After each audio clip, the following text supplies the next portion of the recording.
A lot of people choose to join the military for their own personal reasons. One differs from the other.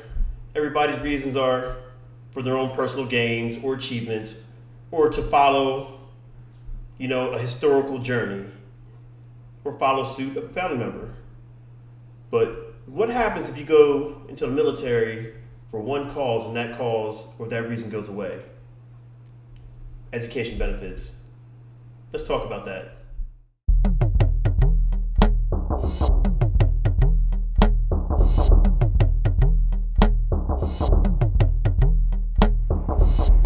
So people join the military for their own personal gains, their own personal reasons, for whatever reason it may be. A lot of times you talk to people, and the main reason you come up against is the fact that they want to make money or get money or find a way to get themselves through school. Obviously, college is a very, very expensive path to take, and everybody doesn't have the money to go to college. So the military is a good way to put yourself through school. Aside from dancing. No, to put yourself through school. So what happens when you want to join the military for these perks? This is what's going on. So we have tuition assistance for the military as a whole. I'm going to point and talk about the Army. So with the Army, we have tuition assistance and credentialing assistance. Tuition assistance is tuition for school. Matter of fact, let me take it from the horse's mouth. Check this out. So this website here, military tuition assistance, everything you need to know. The biggest thing I wanted to highlight is this has been updated. It's for this month, which is April 2024. Tuition assistance. The military tuition assistance program is an education program for actively serving military personnel. That means reserve, National Guard, and active duty. This program may cover up to 100% of the cost per credit hours of your education. However, there are limits to the program, to what the program covers. And as you see, each branch has their own individual tuition assistance programs. As you see, we have Army, Marines, Navy, Air Force, Coast Guard. But we're going to focus on that guy right there. And here it tells you who qualifies. As I said, for the most part, when it gets to military tuition assistance, it's an active duty, reserve, or National Guard member of the armed forces.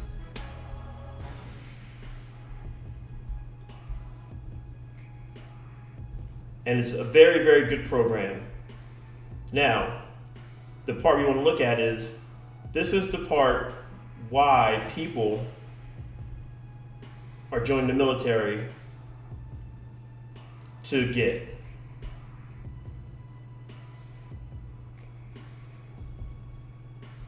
The annual cap on the benefit applies to $4,500 per fiscal year, and that's the government fiscal year, October 1st to September 30th. There's a 16 semester hour cap. That's the big part, $4,500 per year. And this is not the GI Bill. This is not the GI Bill. I mean, some people do choose to use the GI Bill, but personally, I use tuition assistance. I believe it's better. And transfer your GI Bill if you can to your children. I was going to say personally, I don't know why people just jump right into the GI Bill, don't use this. However, there isn't a service obligation when you do use tuition assistance, so I can see that. And that's for officers and warrant officers. When the enlisted side, there is no service obligation. We're not really going to get into what it covers and what it doesn't cover, but you improve schools. If you're enlisted, you have to make sure you have enough time left in your contract,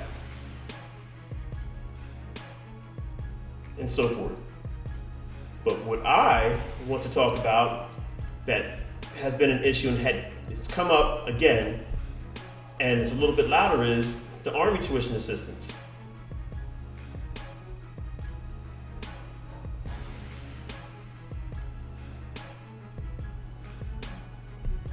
So the Army tuition assistance. as I stated before, you have to be active, reserve, or National Guard.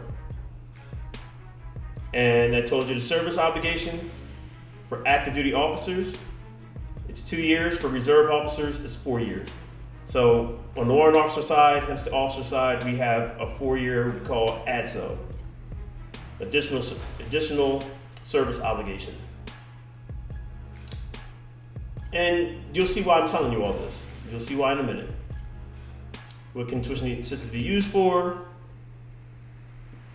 You may only use TA to work on 1 degree or 1 certificate at a time. You cannot use it for a lower degree. I tried it. If you have a bachelor's degree, you can't try to go back and get another bachelor's degree, or you can't go back and try to get an associate degree or certificate. You have to go up, not down.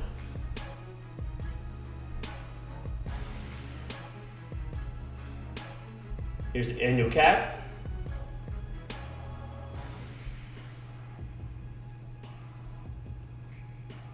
So, now the part that I want to touch on is, as you see, you can get all this money for joining the military, for joining the Army, to go to school. And let's say if you were infantry, you'd be able to go to school for something other than infantry. If you want to become a computer guy, if you want to become human resources, you can get out of that field, go to school to switch careers or make a better career for yourself when you get out of the military.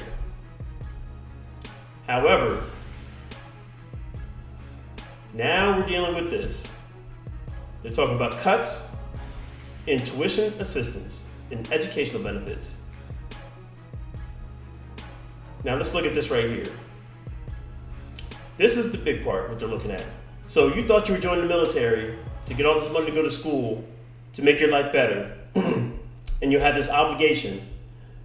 Now, instead of having this $4,500 cap per year, now they're looking to reduce the benefit to $1,000 per year and never to exceed $4,000 across the career. Never to exceed $4,000. This is less than the 1 year that we get now. And you're only going to be allowed to get $1,000 per year to help you go to school? And it's not to exceed $4,000? And also, remember how I said you had that infantry soldier that might want to become human resources? The credentials must serve the soldier's job, meaning an infantryman may not be able to get certifications in cybersecurity field, reverting back to an earlier style of the benefit. Yeah, so this is what I wanted to bring out and talk about today. So why would they propose to take away this benefit from service members that this is one of the main reasons that people are joining the military? That's insane. How much sense does it make? I mean, I know we just had this issue with a possible government shutdown and they had to approve the budget again. That's happening every year. I won't get into politics. I'm not a political person like that, but I mean, something has to give. I mean, you got to figure out something on how to fix this budget issue. But why take from these things to satisfy the budget? You know what? Forget all that. Once you institute this, the recruitment that you have at an all-time low is going to come to a zero. That all-time low is going to come to a zero. And the soldiers you have in now that are getting this benefit, or in to get this benefit, if they can get out, most likely you're going to lose a chunk of them. So you think about it. If an active duty soldier or a reserve soldier, no, let's go active duty. So at the end of every course they take, they incur a 2-year service obligation. So that means you got to stay in 2 more years pretty much to pay off that tuition assistance that was paid out to your school. Okay, if I'm going for my master's and I am a quarter of the way through, I just started, and master's, let's say, is 12 courses. I got 3 courses done, got 9 more to do.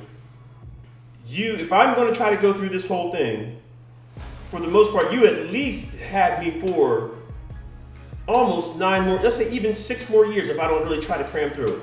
You guaranteedly have me for 6 more years if I'm doing 8 courses a year. I wanted to say 9, but you can cram some classes together.